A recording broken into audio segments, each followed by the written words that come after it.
तो hello student, welcome back to my channel Samrat Academy. तो मेरे प्यारे विद्यार्थियों, कैसे हैं सब आप? आई होप आप मस्त होंगे। और आज का पार्ट दूसरा है 11th बायोलॉजी। हम लोग पढ़ रहे हैं चैप्टर पहला जीव जगत। कल मैंने स्टार्ट किया था आप लोगों का चैप्टर पहला जीव जगत, और पार्ट फर्स्ट मैंने बहुत अच्छे तरीके से एक्सप्लेन करके आप लोगों को बताया था। और आज उसी का पार्ट दूसरा है। एक पार्ट और आएगा, पार्ट तीसरा। इसके बाद आप लोगों का जो चैप्टर संपूर्ण रूप से कंप्लीट हो जाएगा मेरे प्यारे विद्यार्थियों। तो पहला पार्ट अगर नहीं देखें, पार्ट 1, तो डिस्क्रिप्शन में लिंक मिल जाएगा इसी वीडियो के डिस्क्रिप्शन में। पहले उसको देख लीजिए, इसके बाद इसको देखिएगा। और उसको देख लिए पहले से तो फिर तो मज़ा आने वाला है इस वीडियो में, क्योंकि बहुत अच्छे तरीके से मैं आपको बताने वाला हूँ। ठीक है, तो ये पार्ट दूसरा है 11th की बायोलॉजी का। जल्दी से वीडियो को शेयर कर दीजिए अपने फ्रेंड यहाँ, ताकि वो भी अच्छे तरीके से पढ़ पाए। ठीक है, तो चलिए आज के टॉपिक स्टार्ट करते हैं। आज का टॉपिक बहुत मज़ेदार होने वाला है और अच्छे तरीके से समझ में भी आने वाला है आप लोगों को। तो पहली हेडिंग आप लोग डालिए और यहाँ से समझने की कोशिश कीजिए। पहली हेडिंग है कि जगत में विविधता अथवा जैविक विविधता अथवा जैव विविधता। मतलब विविधता कह लीजिए जगत में, या तो इसको जैविक विविधता भी कहते हैं, कहीं कहीं जैव विविधता भी कहा जाता है। मतलब तीनों वर्ड में लिख दिया हूँ ताकि आपको कहीं भी कन्फ्यूजन ना हो। कोई भी आपसे पूछे कि विविधता किसे कहते हैं, चाहे कोई आपसे पूछ लेगा कि जैविक विविधता कैसे किसे कहते हैं, चाहे आपसे कोई पूछ लेगा कि जैव विविधता कैसे कहते हैं, तो तीनों का नाम मैंने एक जगह पे लिख दिया है। आइए जानते हैं जगत में, संसार में विविधता का क्या रोल है, चाहे जैविक विविधता किसे कहते हैं, जैव विविधता किसे कहते हैं। तो देखिए, विविधता का मतलब होता है कि जीवधारियों में पाए जाने वाली विभिन्न जैव विविधता कहलाती है। मतलब जीवधारियों में पाए जाने वाली विभिन्न जो विभिन्नताएं होती हैं, जैसे कोई भी जीव है, उन दोनों जीवों में अलग अलग प्रकार की विभिन्नताएं पाई जाती है। इसकी श्रेणी में कुछ अलग रहेगा, उसकी लाइफ स्टाइल, उसकी खान पान, उसका रहन सहन कुछ अलग रहेगा। तो उन्हीं दोनों में जो विभिन्नताएं उत्पन्न करते हैं हम लोग, उसी को जैव विविधता कहते हैं। चलिए यहाँ पे पढ़ते हैं, समझ में आएगा आप लोगों को। लिखा है, पृथ्वी पर जीवों के मध्य पाए जाने वाले विभिन्नता को ही जैव विविधता कहते हैं। पृथ्वी पर जीवों के मध्य, भाई पृथ्वी पे तो बहुत हजारों लाखों करोड़ों जीव हैं, उन जीवों में अलग अलग प्रकार की विभिन्नता पाई जाएगी, ये तो आप लोग भी जानते हैं। अरे आप अपने आप में भी देख लीजिए, आप एक लड़का है, एक दूसरा लड़का है, उन दोनों लड़के में ही विभिन्नता पाई जाएगी। इसमें कुछ अलग क्वालिटी रहेगी, इसमें कुछ अलग क्वालिटी रहेगी। तो उन क्वालिटी को अलग अलग विभिन्नता के रूप में बताने वाले को ही हम क्या कहते हैं, जैव विविधता कहते हैं। मतलब पृथ्वी पर जीवों के मध्य पाई जाने वाली विभिन्नता को ही जैव विविधता कहते हैं। बात खत्म। अब तक ज्ञात स्पीसीज की संख्या, अब तक ज्ञात स्पीसीज की संख्या कितनी है? 1.7 मिलियन से लेकर 1.8 मिलियन। ठीक है, अब तक कितनी विभिन्नताएं ज्ञात की जा चुकी हैं मेरे प्यारे विद्यार्थियों। स्पीसीज मतलब होता है जाति। क्या होता है? जाति। अब तक ज्ञात जाति कितनी? 1.7 मिलियन से लेकर 1.8 मिलियन। अब तक कितनी जाति ज्ञात हो चुकी हैं? 1.7 से लेकर 1.8 मिलियन तक जाति अब तक ज्ञात हो चुकी है मेरे प्यारे विद्यार्थियों। 1 मिलियन में 10 लाख होता है, उसी के अनुसार लगा लीजिए कि कितना जाति अब तक ज्ञात हो चुकी हैं। और सभी जातियों का अलग अलग विभिन्नता होगा। हर एक जाति के जानवरों की अलग विभिन्नता होगी, उसी को हम क्या कहते हैं? जैव विविधता कहते हैं। अब जाएंगे, हेडिंग डालिए नाम पद्धति। उन लोगों का नाम कैसे लिखेंगे? ठीक है, नाम पद्धति, नोमेनकल्चर, नोमेनकल्चर नाम पद्धति।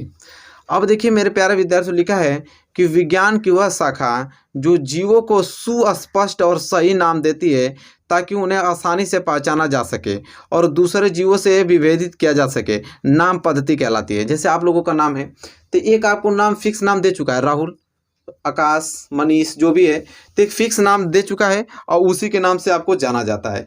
इसी प्रकार मेरे प्यारे विद्यार्थियों, इसमें भी, जीवों में भी नोमेनकल्चर नाम पद्धति दिया जाता है। किसी भी, जैसे शेर है तो शेर का एक फिक्स नाम दे चुका है ना। आप शेर देखोगे तब बता दोगे कि हाँ शेर है, इसकी विभिन्नता यह है, इसमें यह गुण पाए जाते हैं। बिल्ली देखोगे तो बिल्ली का बता दोगे, क्योंकि इनको एक नाम दे चुका गया है। ठीक है, तो वही कह रहा है कि विज्ञान की वह शाखा जो जीवों को सुस्पष्ट और सही नाम देती है ताकि उन्हें आसानी से पहचाना जा सके तथा दूसरे जीवों से विभेदित किया जा सके। अच्छा, सबको बिल्ली ही रख दे तो फिर अब क्या करेंगे? शेर को भी बिल्ली कहें तो क्या विभिन्नता पाया जाएगा? इसीलिए शेर को शेर, बिल्ली को बिल्ली, चूहा, हाथी, अलग अलग जानवरों को अलग अलग नाम दिया गया है ताकि उनके नाम से उनको जाना जा सके और उनकी अलग अलग विभिन्नताओं को जाना जा सके। ठीक है, तो वो होता है नाम पद्धति, नोमेनकल्चर। ठीक है, क्लियर यहाँ तक? अब देखिए नाम पद्धति कैसे देते हैं, यहाँ से ध्यान समझिए।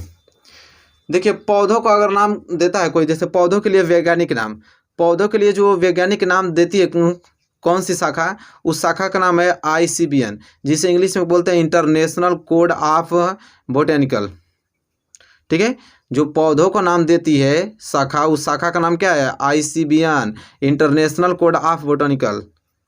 ठीक है, नोमेनक्लेचर, ठीक है, क्या नाम है, international code of botanical nomenclature, पौधों को जो नाम देती है।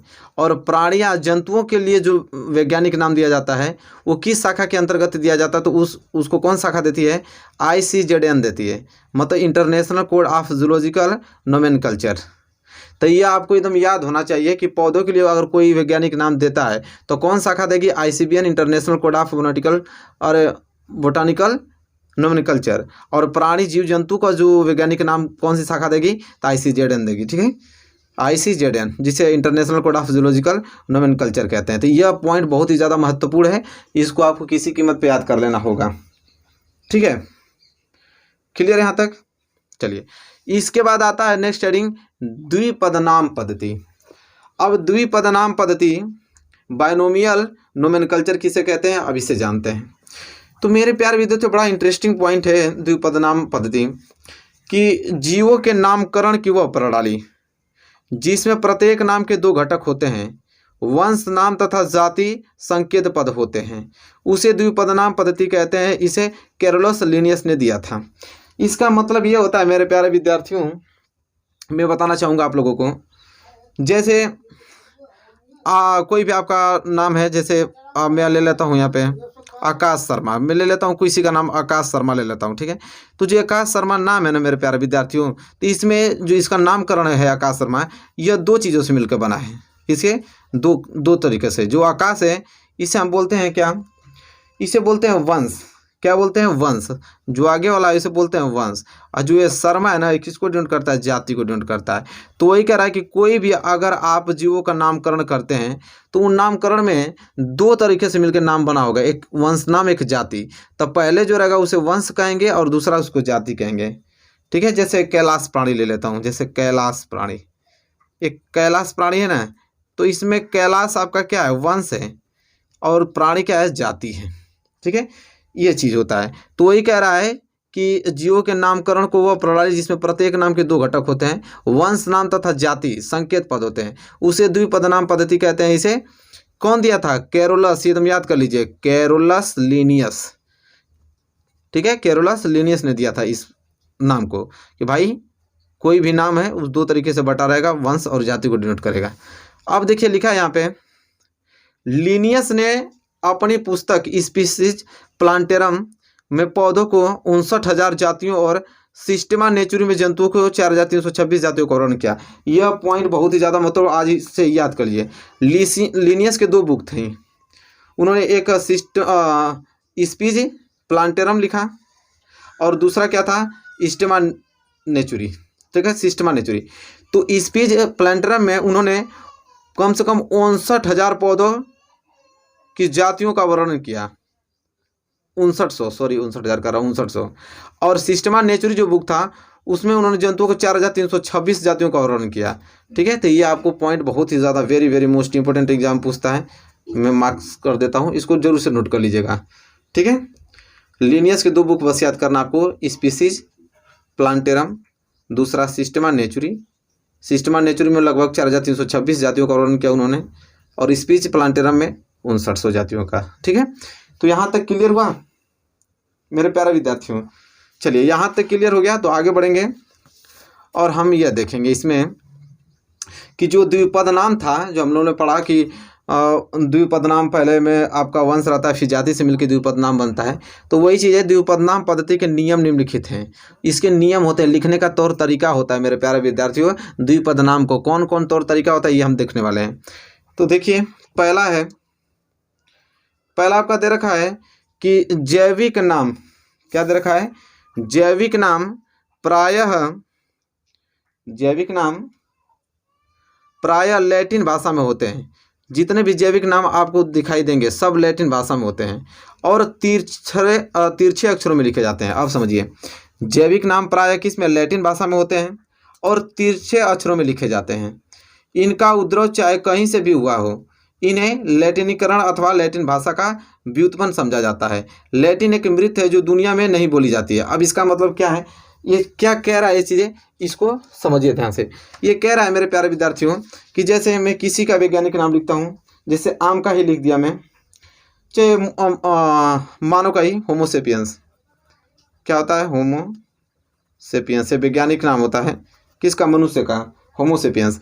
तो कह रहा है मेरे प्यारे विद्यार्थी इसमें ना कि जो जैविक नाम लिखा जाता है वो हमेशा तिरछे अक्षरों में लिखा जाता है। तिरछे अक्षरों मतलब कि जब यह इस तरह सीधे अक्षरों में नहीं, इस तरह लिखा जाएगा, होमोसेपियंस।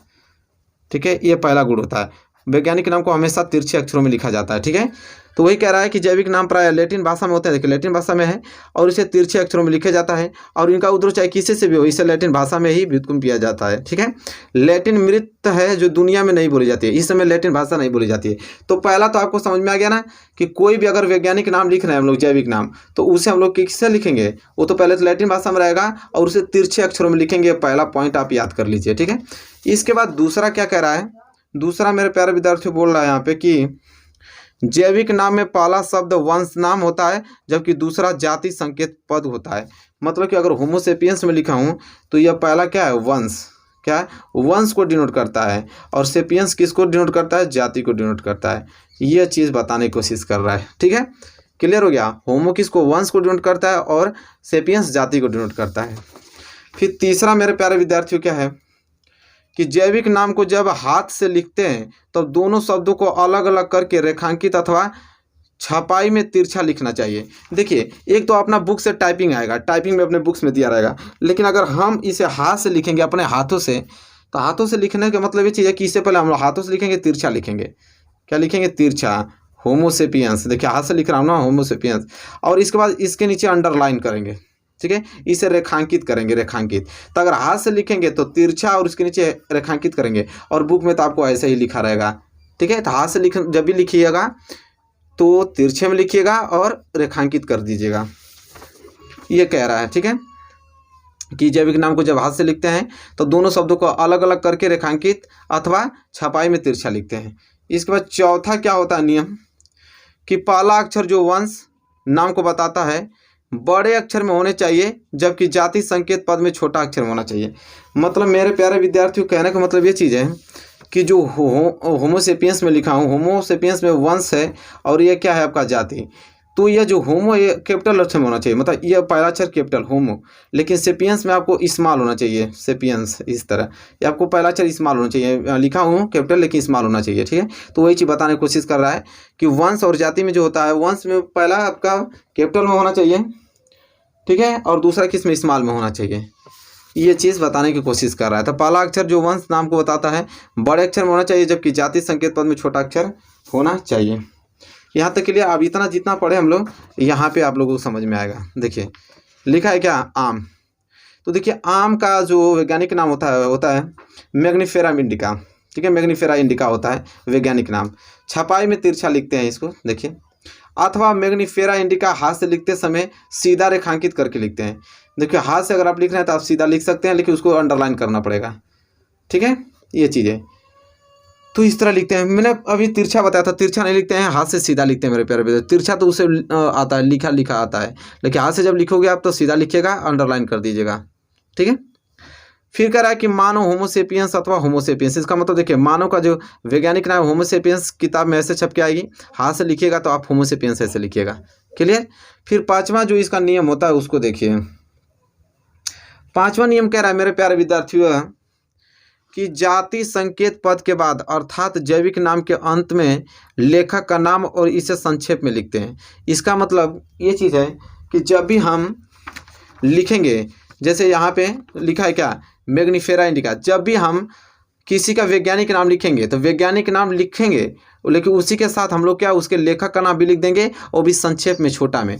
जैसे आप देखिए मैग्नीफेरा इंडिका फिर LIN लिखा गया है, तो आप समझेंगे कि मैग्नीफेरा इंडिका ये LIN क्या है। आप तो जान जाओगे कि मैग्नीफेरा इंडिका जो है वो तो आम का है वैज्ञानिक नाम, लेकिन LIN क्या है, तो LIN जो है वो वैज्ञानिक है कि कौन वैज्ञानिक ने दिया था। देखिए लिखा है आम का वैज्ञानिक नाम कैरोलस लिनियस ने किया, कैरोलस लिनियस ने दिया आम का वैज्ञानिक नाम। तो LIN मतलब लिनियस, इसका मतलब लिनियस होता है। तो जब भी आप ऐसे लिखे वैज्ञानिक नाम, तो वैज्ञानिक नाम लिखने के साथ साथ उनके वैज्ञानिक जो वैज्ञानिक नाम है उनके, मतलब उन्होंने दिया है जो उस नाम को, उन वैज्ञानिक नाम वैज्ञानिक के नाम को भी लिखते हैं। ठीक है, जैसे मैग्नीफेरा इंडिका ये आम का वैज्ञानिक नाम है, कौन इनका नाम दिया? तो कैलोरस लिनियस, तो LIN लिख दिया। तो यह नियम भी आपको मतलब आना चाहिए लिखने का तौर तरीका। यहाँ तक क्लियर हो गया? चलिए वहाँ तक क्लियर हो गया ना। तो इसके बाद पढ़ेंगे हम लोग वर्गीकरण। अब देखिए वर्गीकरण क्या होता है मेरे प्यारे विद्यार्थियों। लिखा है वर्गीकरण में वह प्रक्रिया जिसमें कुछ सरलता से दृश्य गुणों के आधार पर जीवों को सुविधाजनक वर्गों में वर्गीकृत किया जा सके, उसे वर्गीकरण कहते हैं।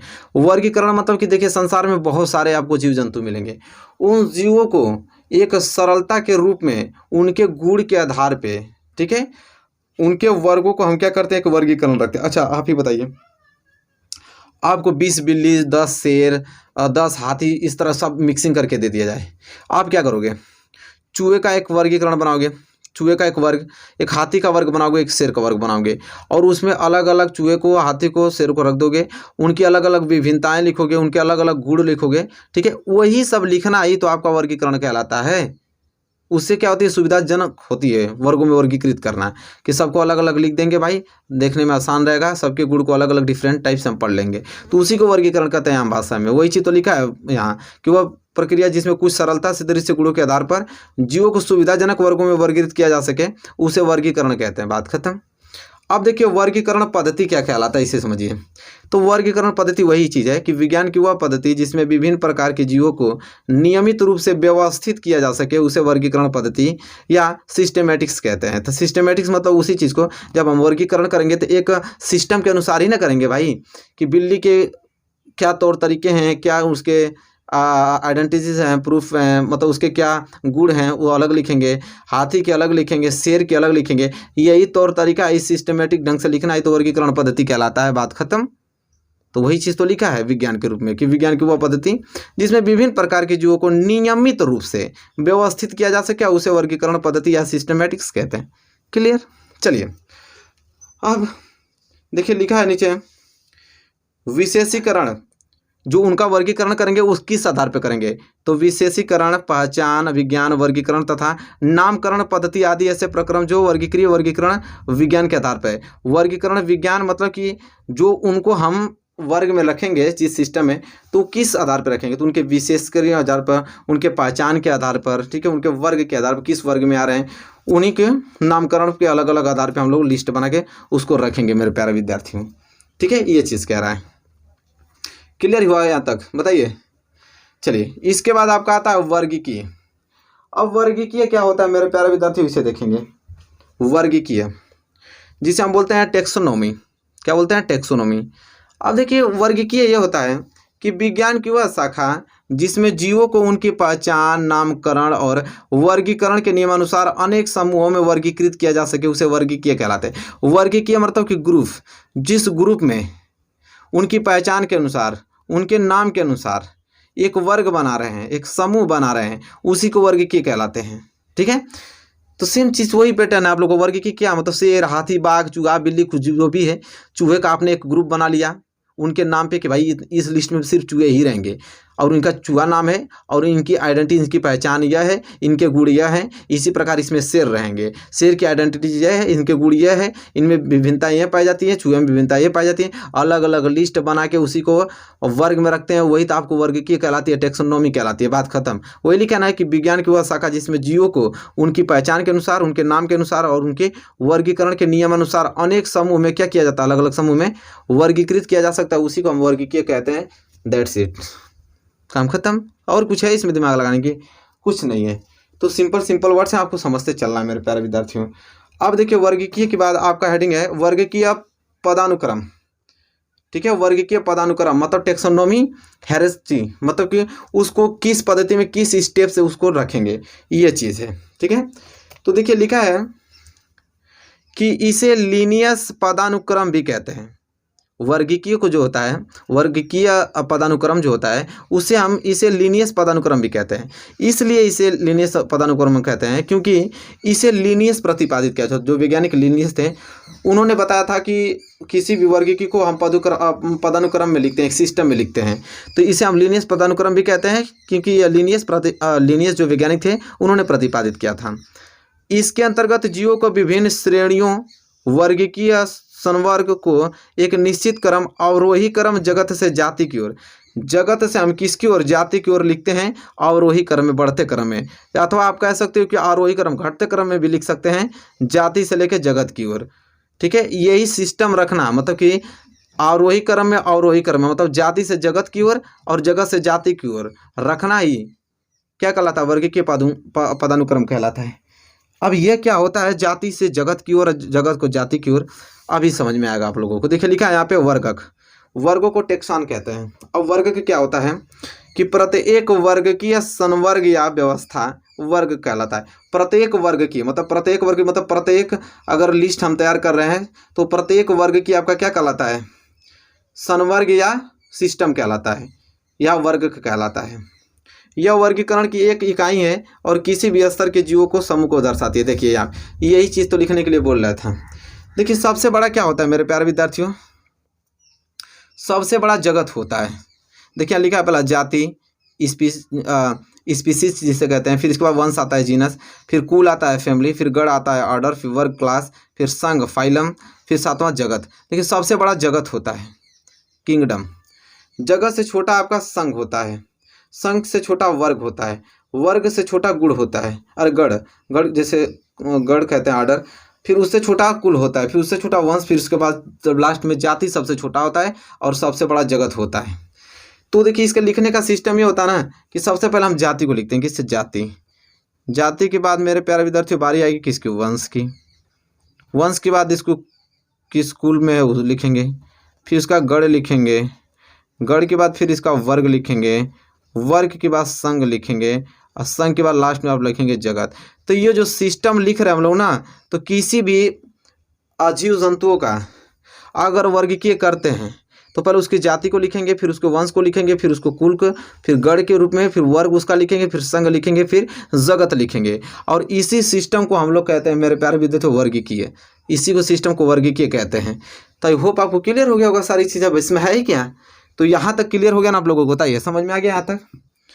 तो यह मेरे प्यारे विद्यार्थियों यही चीज़ है, बस रटना नहीं, आपको समझना है। ठीक है, यह लेक्चर दूसरा था। आई होप आपको लेक्चर दूसरा भी आपको क्लियर हो गया होगा। यहाँ तक लेक्चर पहला जरूर देख लीजिएगा, डिस्क्रिप्शन में लिंक है। फिर लेक्चर तीसरा आएगा, कल तक मैं इस चैप्टर को आपको दिमाग में बैठा दूंगा। ठीक है, तो बताइए वीडियो आपको कैसी लगी। वीडियो अच्छी लगी है तो प्लीज़ लाइक कीजिए, और चैनल पर नए हैं तो चैनल को सब्सक्राइब कर लीजिए, साथ ही साथ बेल आइकन को भी प्रेस कर लीजिएगा। मिलेंगे आपसे नेक्स्ट वीडियो में, तब तक के लिए धन्यवाद।